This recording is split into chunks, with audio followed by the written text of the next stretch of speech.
I'll see you again at 6. See you at 6. From ABC, this is World News Tonight with Peter Jennings. Good evening. It is 30 days, almost to the hour, since the war began, a day on which in the U.S. and Europe and all across the Middle East, millions of people first thought that a political solution to the war was possible, and then saw their expectations dashed. Saddam Hussein appeared to say that he would pull out of Kuwait, but he also appeared to say there were certain conditions. A ceasefire, an end to sanctions, all foreign forces out of the region, Israel out of the territories it occupies, the Allied coalition to pay for damage done to Iraq. President Bush said unequivocally conditions are unacceptable. Still, something has happened today, even if governments can't agree at the moment what it is. And so let's begin to go through it. First, here's our White House correspondent, Britt Hume. For weeks, the president and his advisors have worried that Saddam would put forth a clever peace proposal designed to take the resolve out of the coalition without taking the Iraqi army out of Kuwait. To Mr. Bush, this morning's announcement from Baghdad seemed just such an attempt. There is nothing new here. It is a hoax. There are new demands added, and I feel very sorry for the people in Iraq, and I feel sorry for the families in this country who probably felt as I did this morning when they heard the television that maybe we really had a shot for peace today. Later, during a visit to the makers of the Patriot missile in Massachusetts, the president needed no words to say there had been no Iraqi troop movement suggesting withdrawal from Kuwait. And he said there was no sign that any of his coalition partners were tempted by the Iraqi offer. This was a cruel ploy, and the world saw it as such, including the coalition, which is just as solid today as it's ever been. In a speech to a flag-waving crowd on the missile factory floor, Mr. Bush said Iraqi compliance with UN orders to leave Kuwait would end the war. And he suggested another way to end it. And that is for the Iraqi military and the Iraqi people to take matters into their own hands and force Saddam Hussein, the dictator, to step aside and rejoin the family of peace-loving nations. We have no argument with the people of Iraq. Our differences are with that brutal dictator in Baghdad. Senior officials here seem relieved that the Iraqi peace maneuver was so weighted down with conditions and demands that the president was able to knock it aside with little evident strain on his coalition. What worries officials, though, is what happens if Saddam brings forth a still unsatisfactory but more appealing plan. Britt Hume, ABC News, Kennebunkport, Maine. The same huge swings of emotion that were felt in the U.S. today were also evident in Baghdad. Elation at first, and then the letdown when the Iraqi proposal was rejected. Today, the Iraqi censors made no attempt to interfere with this report from Bill Blakemore in Baghdad. The long speech this afternoon here on Baghdad radio told Iraqis they had already achieved victory just by holding out against all the Allied forces for a month without submitting. That and other phrases in the broadcast, such as a full and total ceasefire and Allied withdrawal from the area, sent some Iraqis into the street even before the speech was finished, firing rifles in celebration of what they believed was an honorable end to the fighting with Iraqi dignity intact. But as journalists and translators began to untangle the conditions and linkage in the Iraqi proposal, and the news began to spread that the American president had responded by saying there was nothing new here, the jubilation disappeared. Night fell. There were more air raid sirens. The capital was dark again, and Iraqis realized that the war was not over yet. Foreign journalists here in Baghdad have had no source of any official comment since the radio broadcast. No major officials have appeared in public with any reaction. But it is noted here in Iraq that there are at least two new elements in this proposal. One, that Iraq for the first time is willing to talk about the possibility of withdrawal from Kuwait.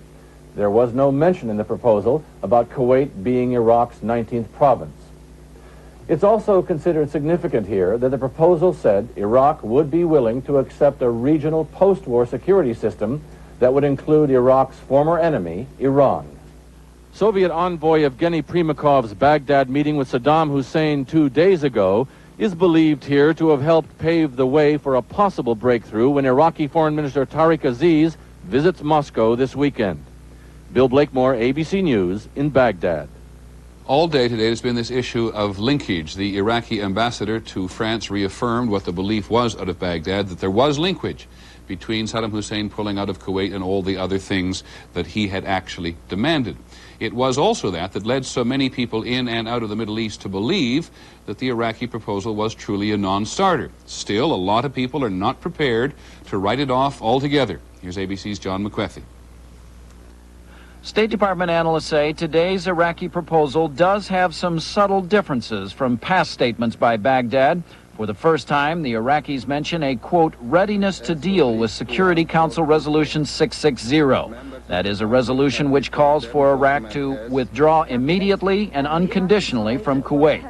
Iraq has never before suggested that it might comply with that specific resolution. Another significant aspect is timing.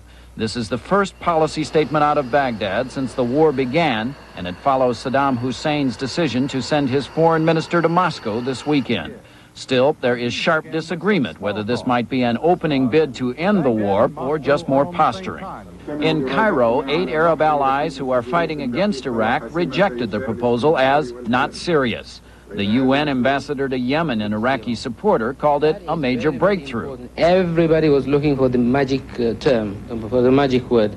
Now that the Iraqis are saying that they'll withdraw, the Council should look for ways to implement its other resolutions in order to have a peaceful end. I'm glad to see that the word withdrawal has entered into the Iraqi vocabulary. Perhaps if we wait a little bit longer, the word Kuwait will enter into the Iraqi vocabulary, and that'll be an even better thing. And the Soviet ambassador to the UN said the Iraqi initiative had been received with satisfaction and hope in Moscow, along with some questions. For the moment, it's rather contradictory, and we would like to find out what is the positive elements in this statement. And so would the United States. That's why all eyes will be on Moscow when the Iraqi foreign minister meets with Mikhail Gorbachev on Monday. Peter? And John, and so we have confusion would also seem to be the order of the day, despite the overt rejection by the president and so many other people. Is there a feeling behind the scenes that this is the first in a round of things to come? Well, there is a feeling that it could be the first, Peter, and I think a lot is riding on what is said in Moscow. So the United States is going to be paying a lot of attention to that meeting. There must be additional new things that come out of that meeting, or the United States will, in fact, say that this is dead in the water. Is everybody in Washington comfortable that the U.S. and the Soviets are on the same track, going for the same thing at the same time? Well, despite all of the publicity in Moscow itself, criticism of the way the U.S. has been handling the war, at the highest levels, the Soviets are saying the things that the United States wants to hear, and that is that they will accept nothing less than the complete and unconditional withdrawal of Iraqi forces. Okay, John McWethy at the State Department. Thanks very much. John and others all over the place today have been struggling with trying to find the messages within the message. From Baghdad, it has been even suggested that Saddam Hussein's proposals are not as inflexible in Arabic as they appear to be in English, that what we are seeing here is the beginning of a negotiation. A short while ago, we talked about this to one of America's most respected analysts of Middle East affairs, Bill Quandt. Bill Quandt, right after Saddam Hussein invaded Kuwait, he made an offer to withdraw under certain conditions. You've had a look at that document today and today's document. Do you see any progress? Yes, there are some changes. The August 12th statement was very vague on whether Iraq really would withdraw from Kuwait. It talked about the need for withdrawal from all occupied or so-called occupied territories, and said specifically that it should start with Israel and then Syria and then would come to the final case. It didn't ever say that Iraq would then withdraw. What's new in this statement today is that the Iraqis are saying for the first time that they will deal with UN Resolution 660, which is the resolution calling for unconditional Iraqi withdrawal, and specifically highlighting the withdrawal clause of that document. Now, they then go on to pose several conditions. They want the war to stop. They want some form of link between their withdrawal and other withdrawals. But they're no longer saying that everything else has to happen first, and only then will we perhaps consider withdrawing from Kuwait. They're saying that withdrawal is in the cards, but there are still certain conditions that need to be worked out. As you take the day to look at the document and analyze it, does it look like the work of a weak man or a defiant man? It looks like a man who's still trying to address several different audiences. He's trying to show his Arab constituency that he hasn't abandoned Iraq's initial position. He's still demanding an overall settlement in the Middle East. He's not giving away very much in this initial statement. But as I look closely at the core issue of Iraq's withdrawal and reference to UN Resolution 660, I see somebody who wants a quick resolution without a final onslaught on the ground in Kuwait. I think he wants the war to end soon so that he can remain with some of the elements of power still in his hands before they're stripped away in what will be, I think, a massive offensive launched in the very near future if he doesn't say he's getting out. All right, we don't know that to be the case, of course, but as we do here in Britt Hume's report, there are people in Washington who think that his rather clumsy way of saying he wants to get out of all this, if he really does want to get out of this, has made it easier for the U.S. to say no. What do you think? Well, it's certainly easy to say no to this specific proposal. I think the more interesting test will be what happens if the Soviets contact us on Sunday or Monday and say they've now had 8 hours of detailed discussions with the Iraqi foreign minister, and it is clear that the only guarantee that Iraq is asking for is a cessation of hostilities as they come up out of their bunkers. And that will be a much clearer proposal for us to react to. And I think if that's the way it comes through, and if we're sure that the Iraqis are not posing additional conditions, we're then into the home stretch. Bill Quandt, thanks very much. European reaction to the Iraqi offer was largely negative. The British Prime Minister, John Major, called it a bogus sham.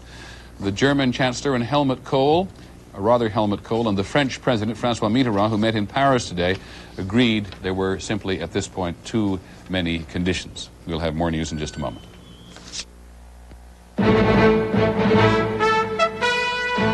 This is World News Tonight with Peter Jennings. Brought to you by Post Fruit and Fiber Cereal. Your high-fiber cereal tastes like a high-fiber cereal.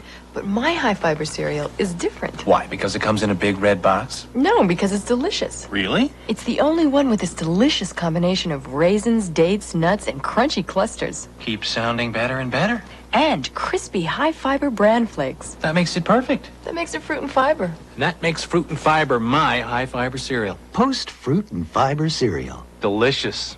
Why would you want your fiber any other way? We're in luck. Did you know sirloin's only 165 calories and round-tip steaks a mere 157? Where would we be without beef? Out of luck, I'd say. Beef. Real food and luck. Wisconsin. We're about to prove a simple point. On the left, a steak wrapped in saran wrap. On the right, both Reynolds and Glad wraps. Now, knowing a tiger won't eat what a tiger can't smell, which one do you think holds in odor and freshness better? Saran wrap. Iraq asked for a lot of things in today's proposal, including a ceasefire. President Bush did not agree to oblige them. ABC's Bill Redeker is in Saudi Arabia. There was no let-up, not even a pause in the Allied air campaign today, but there was a shift. Pilots said visibility was so good that they could see specific pieces of equipment, so they diverted some of their missions away from Republican Guard units and increased their attacks on tanks and armor closer to the front line, preparing the battlefield, they said, for a land offensive if Saddam Hussein's troops refuse to move. If he wants to go to the last piece of equipment, he can do that. Central Command officials said pilots would continue their attacks, even if it began to look like Iraqi forces were retreating. He may be just relocating, repositioning his forces. So until we're notified by higher authority, we're going to continue to execute our mission. Iraq was accepting the UN resolution which calls... There was similar skepticism near the front, where Marines heard the Iraqi proposal on the radio. I think I'm going to clean my pistol and get ready. Same here. We don't believe them. I believe we're back on the plane going home. So for U.S. forces here, nothing has changed. Officials say the battle plan, which calls for increased air attacks to precede a land campaign, is on schedule. Bill Redeker, ABC News, Saudi Arabia. For U.S. military officials, it was no coincidence that Iraq's ceasefire proposal came as the air war appeared to be doing as much damage as it has apparently done. 30% of Iraqi military equipment destroyed, according to the briefers in Saudi Arabia. That's why they are particularly wary of stopping the fighting even for a moment. ABC's Bob Zelnick is at the Pentagon. Pentagon officials described the Baghdad proposal as a trick designed to get the Allies to pause in their air campaign so Saddam Hussein could resupply his forces in southern Iraq and Kuwait. I would recommend against a bombing pause because it could give them an opportunity to regenerate and could result in dead Americans in the future. Officials say that the bombing raids have become increasingly effective as the attacks move from striking bridges to striking troops. Sources say that battlefield intelligence shows confusion and disorganization among some Iraqi units, and many are short of food and supplies. Other senior officials privately warn that claims of equipment damage by U.S. forces in the field may be inflated, since most are based on pilot reports rather than more reliable photographic evidence. And they worry that commanders may be underestimating the resistance U.S. forces will face during a ground offensive. But all here agree on the need for intensified bombing in preparation for a ground campaign. Even if today's Iraqi proposal does lead to diplomatic bargaining, Pentagon officials see a period of heightened military activity as both sides seek to deal from strength. Many recall that the heaviest bombing of the Vietnam War, the so-called Christmas bombing, occurred after the U.S. and Hanoi had agreed in principle on a plan for peace. Bob Zelnick, ABC News at the Pentagon. We'll continue with this in just a moment. Get your little behinds in there. All over the world, there's a ritual that takes place right before bedtime.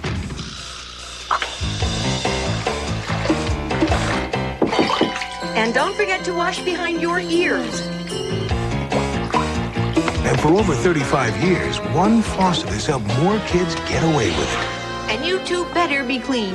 Or not. Delta, the way water is brought to life.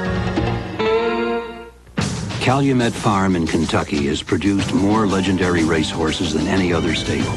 Whirlaway, Citation, Alydar.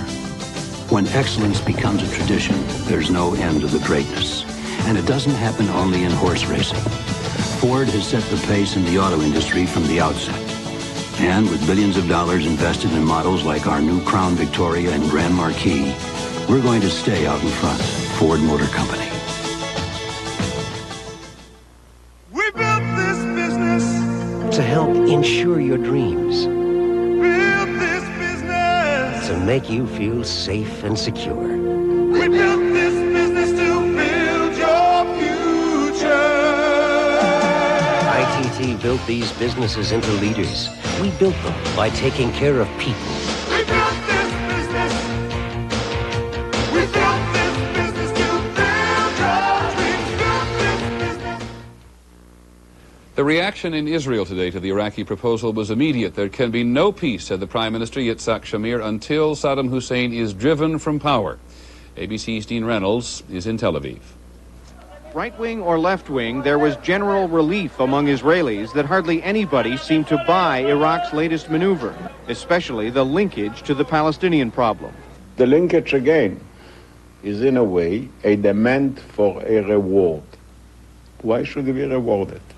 You cannot come to any terms with a man who was ready to sacrifice his people, his nation, actually the whole Middle East. But in East Jerusalem, where Palestinians generally support Saddam Hussein, the Iraqi proposal was welcomed by people who have spent most of the war under Israeli curfew. Give peace a chance. Sit down and talk. This is what has been missing all along. But to Israelis, talking means negotiations. They fear a negotiated settlement could leave Saddam Hussein in power and leave them alone to confront him in the future. Dean Reynolds, ABC News, Tel Aviv. There was an unusually tough rebuke today from the White House for the Israeli ambassador to the United States, Zalman Shoval. Yesterday, Ambassador Shoval said the U.S. was giving Israel the runaround on its request for money to resettle Soviet Jewish immigrants. He also complained that Israel has had no compensation for the damage suffered in the war. The White House says the ambassador's criticisms are outrageous and outside the bounds of acceptable behavior. We'll have more news in a moment. Ask me what counts most after 40 years in the car business, and I don't have to think twice. 1, the minivans. We invented them. 2, driver's airbags in every car we build in this country. What do we do for an Encore? Put them together. Minivans with a driver's side airbag. Nobody else is doing it. You still have to use your seatbelt with a minivan airbag, but it will save lives. A lot of lives. When you have trouble falling asleep, take the sleeping aid ingredient that's the doctor's choice, the one in Sleepinol. In a survey, 7 out of 10 doctors chose the sleeping aid in Sleepinol.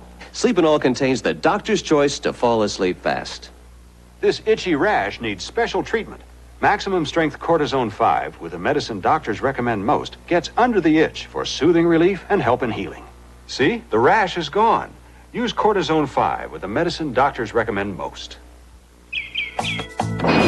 Every business morning, while the rest of the world is getting up,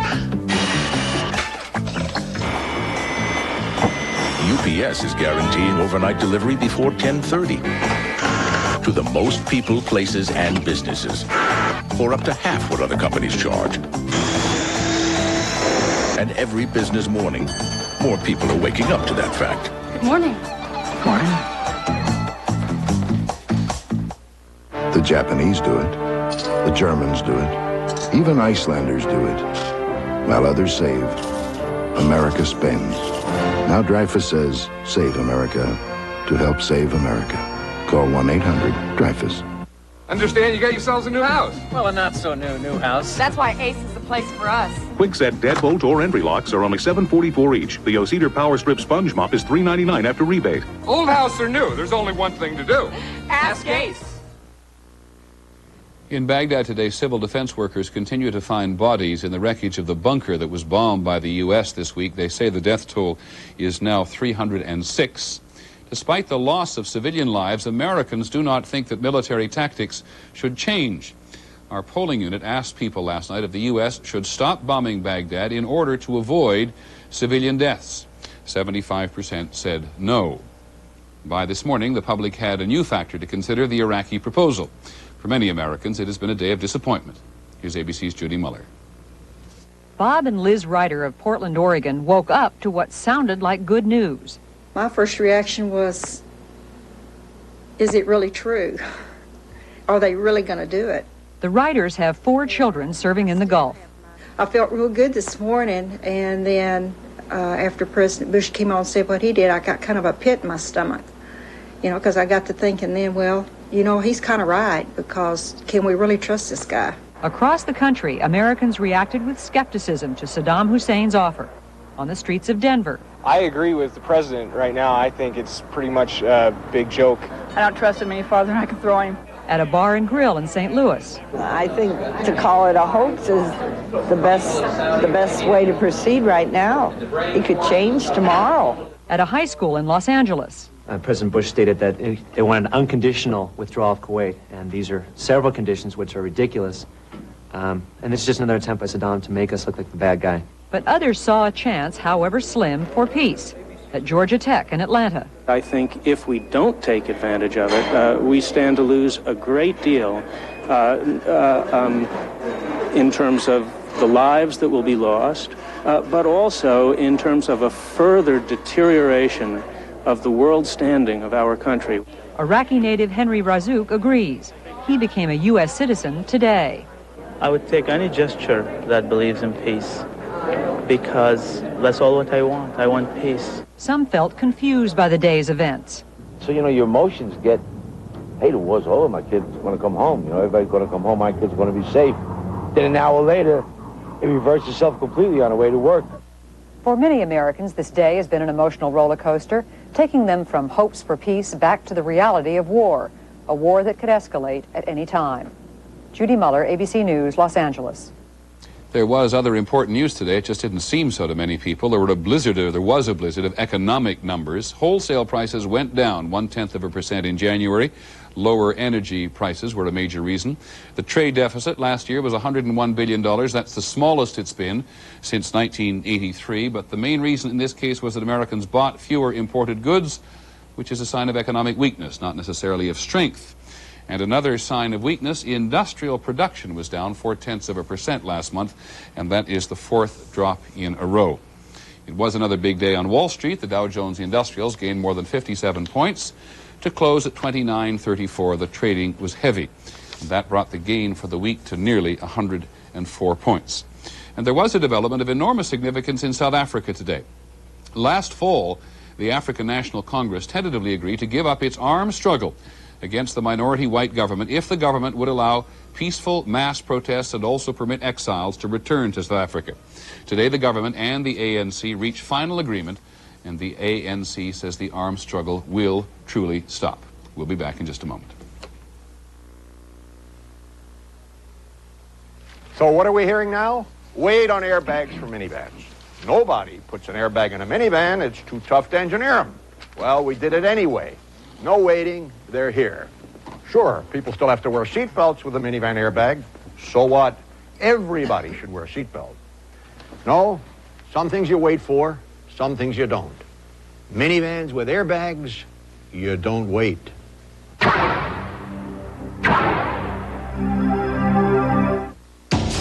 I love steak. I mean a big porterhouse. Delay. I like it very nicely medium. Rare.